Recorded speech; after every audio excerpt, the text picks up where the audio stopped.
한 주간 이슈 중 핵심만 쏙 뽑아 전해드리는 뉴스 쏙쏙. 오늘도 CBS 장규석 기자, 이준규 기자 나왔습니다. 안녕하세요. 네, 안녕하세요. 두 분 이렇게 한 자리에서 뵙는 거 되게 오랜만인 것 같아요. 오랜만이네요. 네. 이준규 기자가 복귀를 했습니다. 외로웠어. 반겨주셔서 감사합니다. 네, 오늘 장규석 기자는 저출생 얘기를 갖고 오셨어요. 지난 2분기 합계 출산율이 0.7으로 0.7. 통계 작성 이래 최저치. 근데 매번 최저치라고 얘기하는 것 그러니까 같아요. 그 최저치를 계속 경신하고 있는 거죠. 네. 쭉쭉 빠지고 그러니까 지난해 1년 통계 전체가 0.78이었거든요. 네. 근데 지난해 2월에도 아마 0.7이었을 거예요. 그래서 이번에 2월 분기별로 0.7이었던 적이 있었어요. 2분기는 아니고. 네. 근데 2분기만 놓고 봤을 때 0.7이 나온 건 이번이 처음입니다. 네. 그러면 어떻게 보면 3분기에도 또 계속 경신할 수 있겠네요. 그러면 안 되죠. 좋은 경신이라는 게 좀 좋은 의미의 그러니까. 그렇죠. 네, 맞아요. 나빠지는 거라서. 자, 일단 오늘 얘기는 이제 먹깡으로. 네. 먹 X깡. 먹 X깡. 네. 드셔보셨어요? 네. 저는 아직 못 먹어봤어요. X택강 말씀하시는 거죠? 네. 나오자마자 먹어본 적 있습니다. 그게 이제 요즘 뭐 당근마켓에서 웃돈 붙어서 올라오고 네, 진짜 비싸게 팔더라고요. 요즘 좀 없어서 못 산다 이런 얘기 나오잖아요. 맛은 뭐 그닥. 먹태 먹는 게 낫죠. 네, 먹태도 맛있어요. 네. 뭐 옛날 허니버터 사태 약간 그런 생각도 나고. 근데 또 이제 이렇게 먹태 X가 나오기 시작하니까 또 비슷한 게 또 나오기 시작하죠. 이게 과자 업체들이 좀 그렇잖아요. 그러니까 요즘 나온 게 노가 칩이 나왔습니다. 네. 그래서 디자인도 비슷해서 또 논란이죠. 네. 근데 보통 이게 과자 하면 어린이 아이들이 생각나잖아요. 네. 애들이 주로 먹고 주 소비층은 아이들일 것이다. 네. 그래서 왜 과거에 이제 저 나이 때만 해도 그 기억나시는지 모르겠는데 아시는지 모르겠어요. 과자 종합 선물 세트라는 게 있었어요. 알죠. 네. 요즘 또 유행하더라고 레트로 스타일로. 근데 옛날에 상자에 넣어서 팔던. 옛날에 왜 아버지들이 옛날에는 왜 집에 많이 초대해서 맞아요. 집에 와가지고 막 술 마시고 막 그랬었잖아요. 그럴 때마다 들고 오고 또 크리스마스 때도 장화 모양의 그런 세트도 있었던 그렇죠. 것 같고. 이렇게 양말 모양으로 이렇게 돼가지고 나오는 게 있었고. 그래서 이게 아버지 친구들이 오시면 이렇게 과자 종합 선물 세트 같은 거 하나씩 사오시고. 뒤에 이렇게 술 마실 때 뒤에 가만히 있어 용돈도 한 번씩 먹고 그런 추억이 있는데 그래서 과자는 어린이들이 주 소비층이다. 근데 이 고정관념이 이 먹 X깡으로 깨진 겁니다. 예, 그러니까 과자 업체들이 이미 이제 벌써 이제 변화를 감지하고 움직이고 있는 거예요. 그러니까 이제 구매층이 더 넓은 이제 어른들을 공략하는 쪽으로 이제 바뀐 거죠. 그러니까 이제 먹태도 나오고 노가리도 나오고 과자로 이제 이런 어른 입맛에 맞춘 그런 과자들이 나오는 거고 이게 결국은 이제 저출생에 따른 인구 구조를 반영하고 있다. 왜냐하면 구매층이 계속 줄어드니까. 어린 구매층이 줄어드니까. 이게 이제 뭐 요즘 뭐 트로트 열풍 같은 것도 그렇잖아요. 뭐 임영웅 팬카페 이런 것도 그렇고 이게 거의 뭐 BTS 열풍 못지않은데 사실 BTS는 국내보다는 해외 쪽이 더 활발하잖아요. 그러니까 지금 국내에서는 이 10대 팬들을 다 모아도 옛날에 이제 서태지와 아이들이라든가 뭐 이런 소방차 옛날에 이런 팬보다는 수가 적어요. 그렇구나. 그러니까 해외로 확장할 수밖에 없어. 근데 그때 팬덤을 형성했던 분들이 지금은 이제 트로트 가수들한테 이제 들어가서 팬덤을 형성하고 있어요. 연령대가 굉장히 폭이 넓죠. 그러니까 제가 옛날에 기억하기로는 팬카페를 처음 본 게 제가 되게 어릴 때였는데 누나들이 그 박남정 팬카페, 박남정, 박남정 뭐 이런 경우가 있었는데 그때부터 이제 이런 팬심을 이렇게 갖고 계시던 분들이 나이가 들면서도 그거는 여전히 버릴 수 없잖아요. 그러니까 이제 다시 이쪽으로 옮겨가는 거 아닌가 그런 생각도 좀 들고.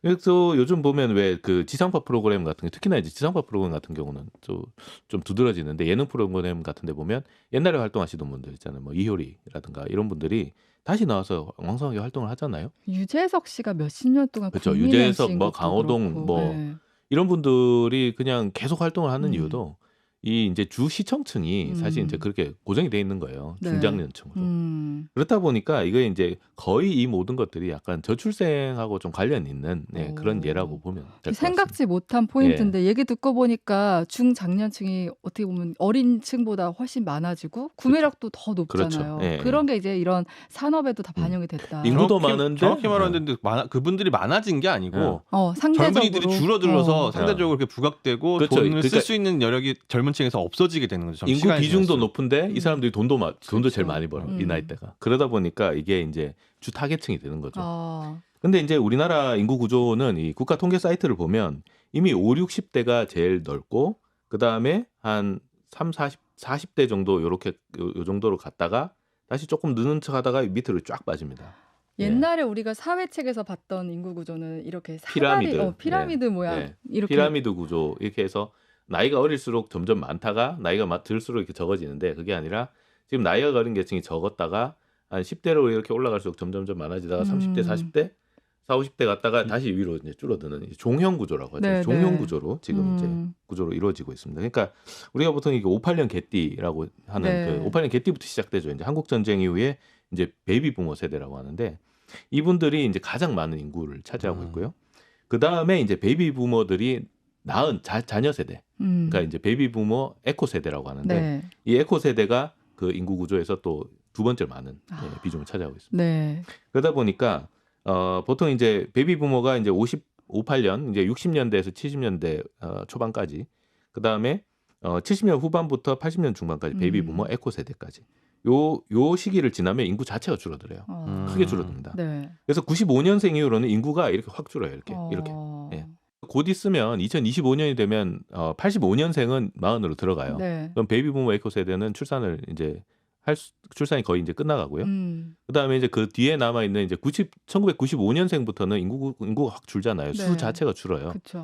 근데 이분들이 이제 이제 출산을 하기 시작을 해야 되는데 그러니까 인구 합계 출산율이 엄청나게 높아지지 않는 이상 인구수는 줄어들 수밖에 없는 그러네요. 지금 그런 구조로 지금 네. 돼 있고요. 지금 이제 95년생 이후 뭐 2000년생, 2005년생 이런 분들이 갑자기 막 그 자녀를 막 셋이나 넷 이렇게 낳지 않으면 인구 감소는 결국은 막을 수 없다. 네, 이렇게 가는 거고. 네. 결국 이제 그런 얘기도 하잖아요. 한 인구학자는 그 2075년에 한국이란 국가가 소멸할 수 있다. 네. 이런 전망도 내놨고. 왜 요즘 되게 유행하는 그 밈 있잖아요.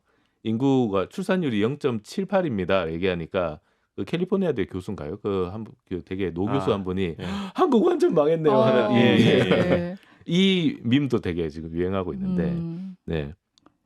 그래서 이제 합계 출산율 이거는 이제 인구 비중에 대해서 이제 가임기 여성들이 낳을 것으로 예상되는 자녀 수잖아요. 네.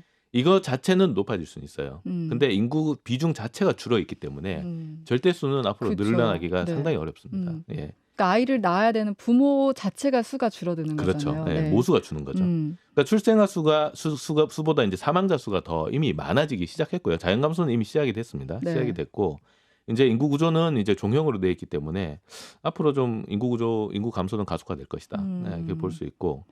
그다음에 이제 최근에 이제 이 2분기에 출산율이 0.7명 이렇게 떨어진 거는 네. 약간 이제 코로나 여파가 여전히 아직 좀 있다. 이렇게 네. 볼 수 있을 것 같아요. 그러니까 우리나라는 그 자녀 출산의 어떤 형태를 보면 혼외 출산이 없어요. 그러니까 결혼식을 거의 없습니다. 해야지 보통 아이를 낳죠. 결혼을 해야 자녀를 낳는다는 인식이 있고 거꾸로 임신을 하면 억지로라도 결혼을 하는 결국은 가정을 이뤄서 자녀를 낳아야 된다는 이 관념이 아주 강한 나라예요. 그래서 뭐 서구나 이런 다른 서구 나라들 보면은 혼외 출산도 되게 많고 여러 가지 가정 형태들이 뭐 있는데 싱글맘 싱글데디도 많죠. 우리나라는 아직까지 그런 데까지는 가진 못하고 결국 이 얘기는 뭐냐면 혼인을 해야 출산이 나온다는 그렇죠. 얘기예요. 네. 그러면 혼인 건수가 늘어야 출생아 수가 늘어난다. 네. 이렇게 볼 수가 있는데 근데 일단 그 코로나 시기 동안은 결혼을 거의 못했습니다. 네. 그러니까 하객이 뭐 50명으로 49명인가요? 맞아요. 제한되고 뭐 마스크 쓰고 나와야 되고 뭐 격리해야 되고 뭐 이러니까 아예 그냥 결혼을 다 미룬 거죠. 그동안 남의 결혼식들 가가지고 열심히 축의금 냈는데 나는 하객들 보고 49명 받으면 수시타산이 안 맞잖아. 그렇죠. 네, 그렇기 때문에 결혼 숫자 자체가 많이 혼인 건수가 많이 줄었었어요. 근데 이제 요즘은 다시 예식장 구하기가 힘들다는 얘기가 나올 정도로 다시 이제 그 결혼을 열심히 이제 하고 있으니까 그럼 조금 인구가 늘어나는 걸 기대할 수 한 2, 3년 1년에서 3년 뒤에 이 후에는 조금 더 이제 인구가 출생아 수가 늘어날 수는 있어요. 그러니까 출산율 자체가 0.7보다 높아질 가능성이 있죠. 가능성은 있는데 네. 중요한 거는 그거는 대단히 단기적인 어떤 현상이고 인구 구조 자체로 봤을 때는 인구 감소는 거의 피할 수 없는 상황이다. 이렇게 봐야 될 것 같아요. 네. 네. 근데 이제 또 일각에서는 인구 감소는 축복이다 이런 얘기를 하는 학자들이 네, 있다면서요. 이제 거꾸로 보자 이런 분들인데 미국의 이제 UC 어바인에 있는 그 중국 분인 것 같아요. 이제 왕펑 교수라는 분인데 네. 뉴욕 타임즈에 칼럼을 썼는데요. 인구가 줄어야 사람이 귀해진다. 그다음에 우리가 갖고 있는 지구의 어떤 생태 자원이 유한한데 인구가 결국은 줄어야 경쟁도 덜 일어나고 애 키우거나 뭐 교육하는데 비용도 좀 더 많이 투입할 수 있을 거 아니냐 1인당 네. 이런 논지입니다. 그러니까 인구가 너무 많으면 안 좋다. 이런데 그건 너무 많으면 안 좋은 거고 지금은 너무 없잖아. 네. 그러니까 그게 문제인데 또 이제 이분들의 논지는 출산율하고 그다음에 국가 행복 지수는 상관관계가 없다. 예. 그러니까 우리나라 세계에서 가장 행복 지수가 높다는 나라가 핀란드인데 네. 합계 출산율이 1.39명입니다. 네, 그러니까 OECD 수준입니다. 네, 2.1명에는 안 되죠. 그러니까 핀란드도 조금 낮다 이 얘기를 하려는 거죠. 네. 뭐 우리를 볼 때는 거의 2배니까 그렇죠. 우리보다 높다 이렇게 보이는데 높은데, 네. 사실 세계 평균을 보면 그닥 높은 건 아니에요. 두 명이 아이를 낳는데 합쳐서 아이를 낳는데 이제 그게 2가 안 되면 사실은 마이너스니까. 그렇죠. 네. 출산율이 2.1이 돼야 합계 출산율이 2.1이 돼야 그 인구가 유지된다라고 이제 보통 하는데 1.39명이고 그다음에 이제 경제적으로 봤을 때도 1인당 GDP가 높은 국가들을 보면 출산율이 대체적으로 좀 낮아요. 네. 그래서 이거는 인구가 적어도 높은 GDP를 유지할 수 있다. 높은 경제 성장률을 유지할 수 있다. 이렇게 볼 수도 있고요. 아니면은 GDP가 높아지면 오히려 출산율이 낮아진다. 이런 연구 결과 이런 것도 선행이냐 있고요. 후행이냐 네. 그런 차이가 있는 거네요. 이제 뭐 싱가포르, 아이슬란드 이런 나라들은 인구가 뭐 거의 되게 작은데도 네. GDP는 1인당 GDP는 대단히 높은 나라들이기 때문에 굳이 출산율을 굳이 높여야 되냐 이런 얘기들도 있습니다. 근데 이제 출산율이 갖고 오는 가장 큰 문제는 그 선행 세대와 후행 세대 간의 이 갭. 그쵸, 그러니까 네. 이제 국민연금 같은 게 가장 큰 예인데, 그러니까 국민연금은 지금 현행 세대에 연금을 지급을 하고 그 연금을 후행 세대가 경제적으로 활동해서 벌어서 지급하는 돈으로 그거를 충당을 하는 구조가 돼 있잖아요. 그래서 이제 나오는 것들이 그림 보면은 젊은이 한 명이 몇 명을 이고 있는가 그렇죠. 이런 게 예, 나오잖아요. 부양이고가 나오죠. 근데 이제 그런 형태인데 결국 이게 인구가 계속 줄면은 어떤 형태가 되냐면.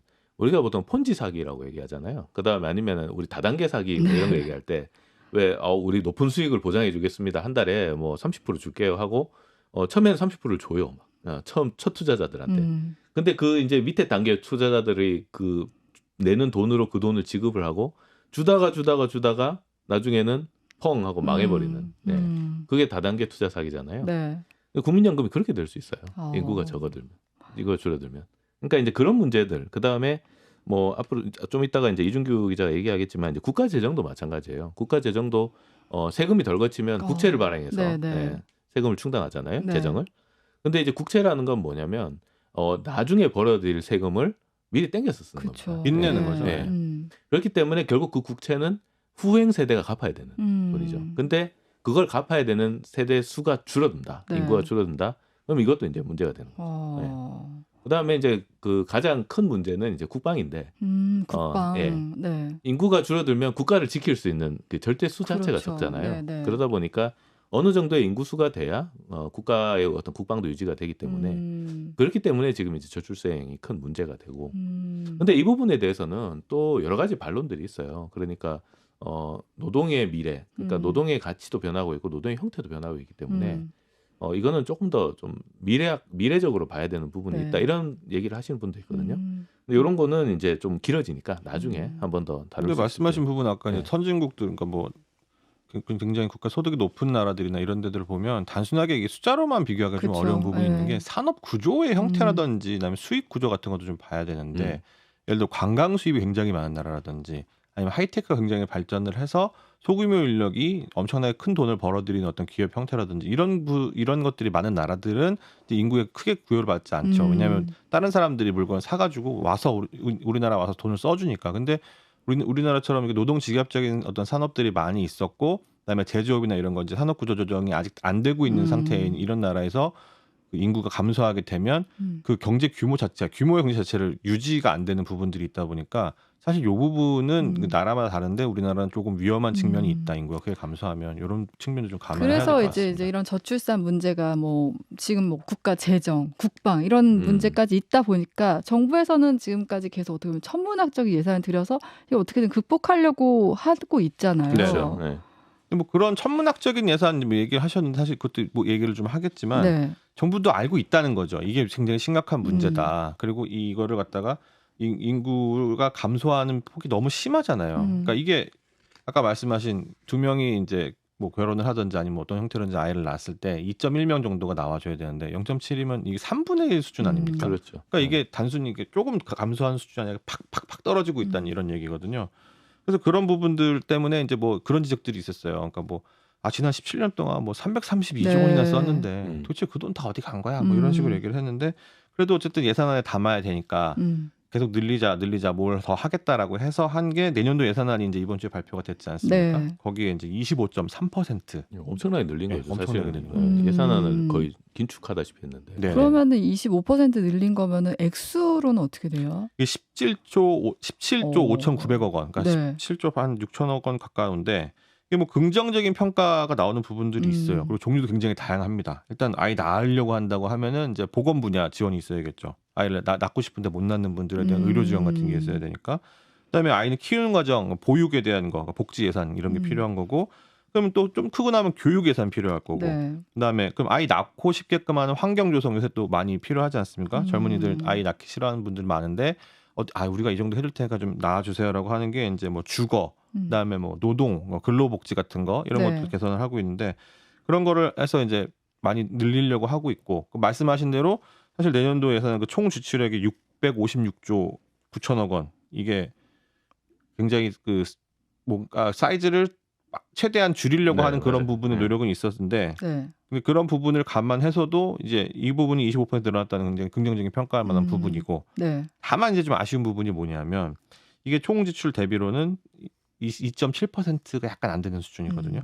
합계 출산율이 0.7명대로 굉장히 심각하다라고 말은 하면서도 아직까지 뭔가 아까 흔히 말하는 파격이라는 단어를 붙이기에는 네. 조금 좀 애매한 측면이 있지 않는가 그런 얘기가 좀 나오고 그러니까 많이 늘리긴 했지만 이 정도로 출산율을 크게 늘리기에는 부족하다. 네네. 네. 그러니까 왜 그러냐면 의식 자체가 변하고 있는 측면이 굉장히 크거든요.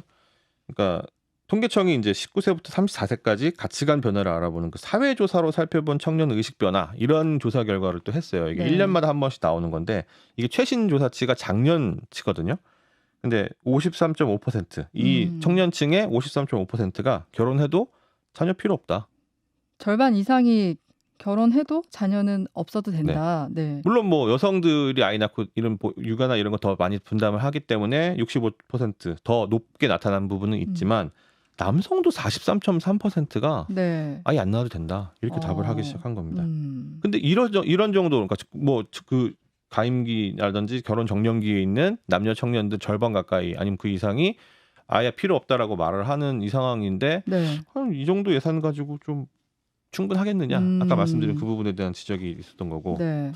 근데 이제 또 분야별로는 또 약간 좀 다른 측면들이 좀 있습니다. 분야별로는 뭐 아까 보건, 복지, 부동산, 노동 이런 얘기했는데 네. 이 평가가 다 엇갈리는 건가요? 네네, 그렇죠.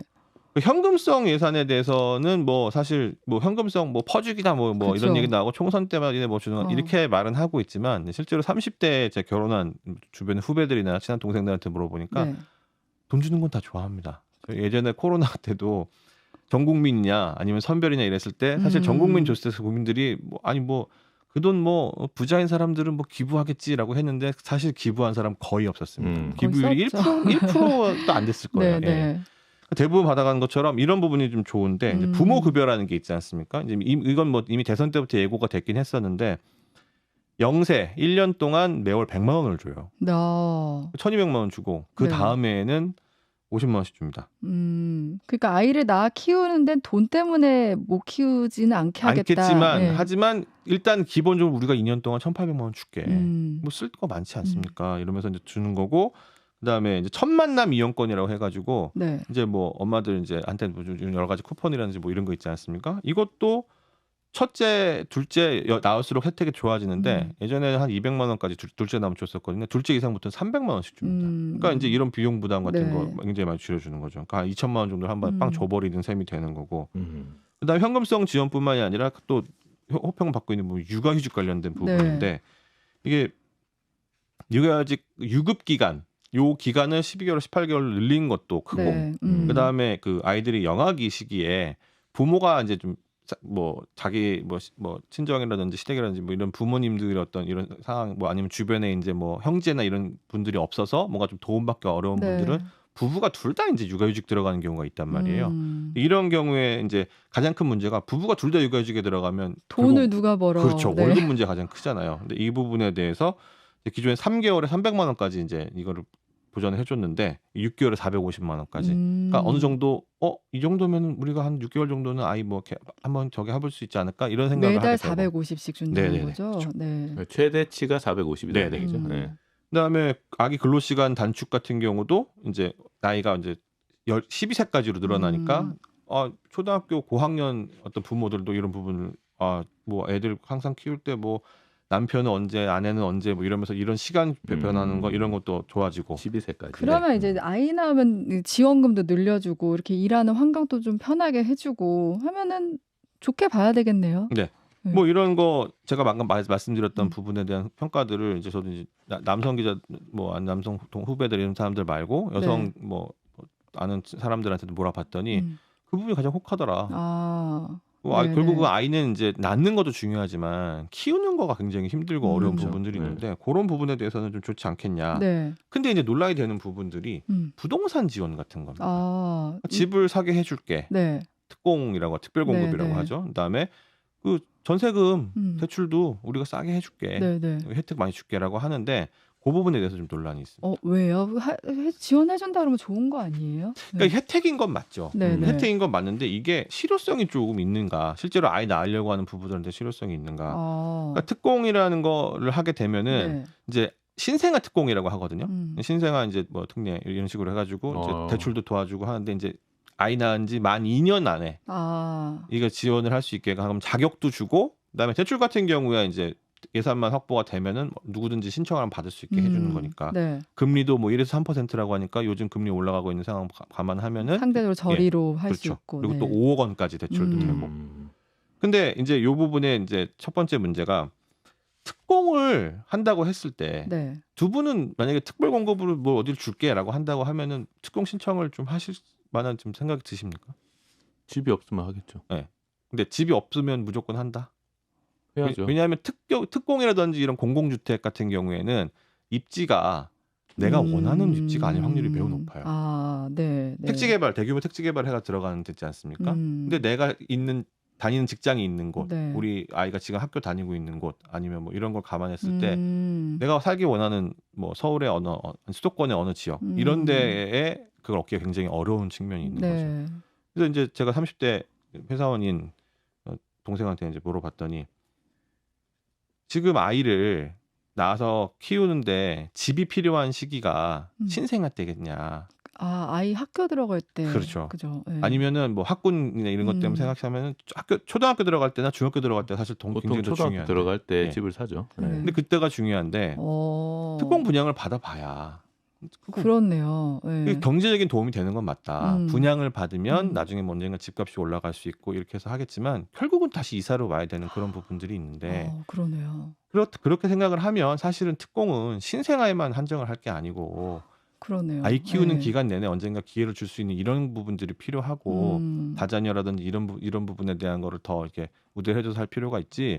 자기 친구들하고 얘기를 해봤는데 다들 시큰둥하더라 이런 얘기를 하는 거예요. 물론 돈이 되니까 도움은 되지만 그것 때문에 돈 되는 것 때문에 아이를 낳을 수는 없지 않냐 이런 얘기를 좀 하더라고요. 그러네요. 부동산이 뜨면 또 모르죠. 부동산이 갑자기 막 화랑기가 되면 근데 부동산이 갑자기 화랑기가 되면 애를 낳을 수도 굳이 있어요. 특공이 아니라 다른 식으로 주택을 뭐 빚을 내서 매입을 하더라도 어차피 집값은 올라가니까 같이 붐업이 되는 거지 않습니까? 그런 부분들 때문에 이제 시세 차익에는 도움이 되겠지만 아이 키우는 데는 크게 도움이 되지 않을 부분이 볼 수 있다. 또 이제 그런 지적도 있는 거잖아요. 젊은 부부나 이제 아이 가지려는 커플에게 빚을 져서 집을 사도록 해서 이걸 통해 이제 부동산 경기를 부양하는 거냐 이런 지적도 있는 거죠. 그러니까 예전에 이제 정부에서 했던 얘기가 있지 않습니까? 빚 내서 집 사라. 이 구호의 어떤 뭐 신생아 버전 되는 거 아니냐 이런 지적도 있는데, 그러니까 지금 부동산 가격이 들썩들썩 한다고 하는 게 일단 갑자기 지난 정부에서 엄청 올랐다가 작년 그다음에 올해 이제 엄청 빠졌다가 이제 이러니까 사람들 불안 심리가 좀 있지 않습니까? 그래서 이거를 집을 사야 되는지 팔아야 되는지 어떻게 되는지 지금 고민들이 많으실 타이밍이고, 국토부에서도 이제 그 부분 때문에 집값에 대해서는 불안하지 말라. 이제 장관이 직접 나와서 얘기도 하고 이제 안정세를 취하도록 하고 있는데, 근데 이게 아까 말씀드린 현금성 지원 이런 부분들은 논란이 있지만 일단 받는 사람들 대부분 좋아하는 반면에 요런 혜택들은 집을 사려고 하는 사람 아니면 뭐 대출을 더 받아서 전세를 넓히려고 하는 사람 이런 사람들한테는 도움이 되지만 그렇지 않고 가만히 있고 싶어하는 사람들한테는 안 쓰면 그만인 예산인 거지 않습니까? 네. 근데 이게 집을 많이 사고 이게 빚을 내고 활성화를 하게 되면은 당연히 부동산 경기가 살아나고 전반적인 경기 부양 효과가 있거든요. 네. 반면에 그 젊은 층에 대해서는 가계 대출이 늘어나는 거죠. 빚은 늘어나게 되고. 그러니까 네. 어느 정도 감당할 수 있는 수준이면 모르겠는데 그렇지 않고 혜택이 좋으니까 더 땡겨서 빚을 내야겠다. 이런 부분에 대한 우려는 적지 않은 부분이 있다. 그래서 이런 부분을 지적하는 목소리도 많이 나오고 있습니다. 그리고 이제 좀 예산 얘기로 가볼게요. 짧게. 내년 예산안 지출 증가율이 2.8%라 그래서 이제 긴축 예산이다, 뭐 짠내 예산이다 하는데 총평 짧게 부탁드릴게요. 네, 이게 그러니까 살펴봐야 될 부분이 뭐냐 하면 네. 경제 성장률, 그다음에 물가 상승률 두 가지를 좀 합해서 봐야 되는 부분인데 사실 총지출은 그 정도 수준은 최소 좀 나와줘야 된다는 평가가 있는데 그거의 한 절반 내지는 절반 조금 넘는 수준이다. 그래서 사실은 이제 줄인 거나 마찬가지라는 평가가 나오고 있거든요. 네. 근데 이 작은 정부 추구했던 적이 뭐 이번만 있는 건 아닙니다. 근데 굉장히 효율성 강조했던 이명박 정부라든지 박근혜 정부에서도 2.9%까지는 찍어봤는데 네. 2.8%는 또 새로운 국가재정 정비안 2005년 이후에 처음 보는 수치거든요. 최저라고 하죠. 네. 네. 물론 재정 건전성, 건전 재정이 필요하다. 지금 방만 경영을 했기 때문에 어려운 부분이 있지 않느냐라는 게 이제 기획재정부의 지금 기조이고, 그래서 추경호 부총리 여러 차례 얘기를 해왔고, 그래서 국가 빚을 져가면서 아까 말씀하신 것처럼 국채를 굳이 발행해가지고 할 필요가 있느냐. 네. 우린 지금 그런 상황이 아니다. 더 잘못 쓰이고 있는 부분 줄여나가면서 타이트하게 가야 된다라는 네. 그런 주장을 하고 있는 건데, 근데 반대 일각에서는 어떤 우려가 있느냐. 지금 경기가 좋지 않다. 그러면은 마중물이 될 만한 뭔가를 줘서 이끌어내줘야 되는데 지금 중국도 안 좋고 네. 미국도 계속 금리가 높은 상황이고 우리나라 자체적으로 예를 들어서 뭐 유니콘 기업이 어디 뭐가 빵빵 터져가지고 새로운 어떤 섹션을 발견한다든가 이런 게 있으면 좋은데 그것도 없고 그럼 그런 상황에서는 뭐라도 좀 이렇게 끌어줘야 될 필요가 있고 오히려 정부가 좀 더 이끌어줘야 된다. 그렇죠. 네. 사람들이 좀 사람들 마음을 동하게 해서 지갑이 열려야 사실은 경기가 회복되는 거지 않습니까? 그러니까 강제로 뭐 끌어내라 이런 건 아니고 뭔가 좀 그런 게 필요한데 예를 들면 이제 후쿠시마 오염수 이제 대응을 할 때 하도 불안감이 커지니까 해산물 쿠폰을 엄청 뿌려야 되잖아요. 네. 근데 그 부분이 어느 정도 이제 그 소비 심리를 방어하는 역할을 하고 있을 거거든요. 그러니까 그런 것처럼 정부 역할이 필요한 부분이 있는데 그것까지도 포기한다고 하면 이것 좀 우려할 수 있는. 그래서 경기가 다시 더 안 좋아지고 그러면 세수가 더 부족해지고 악순환이네요. 예, 계속 이게 악순환이 될 수 있다. 이미 상반기에 40조 원 가까이 세수가 펑크가 났는데 지금 상저하고 전망 이제 여러 번 말씀드렸지만 그게 무너지면서 상저하저로 갈 확률이 높아지고 있거든요. 그런 상황에서는 뭔가 조금 대책을 내놔야 되는데 너무 이제 한쪽만 바라보고 있는 거 아니냐 이런 우려가 좀 나오고 있어서 그 부분에 대한 건 조금 올해 하반기 경제를 좀 지켜봐야 될 것 같습니다. 네, 예산이라는 게 뭐 규모도 중요하지만 사실 적재적소에 이렇게 쓰이는 게 더 중요하잖아요. 이 예산이 어떻게 쓰일지 잘 쓰였으면 좋겠다 이런 생각이 듭니다. 네, 오늘 두 분 여기까지 할게요. 고맙습니다. 네, 감사합니다.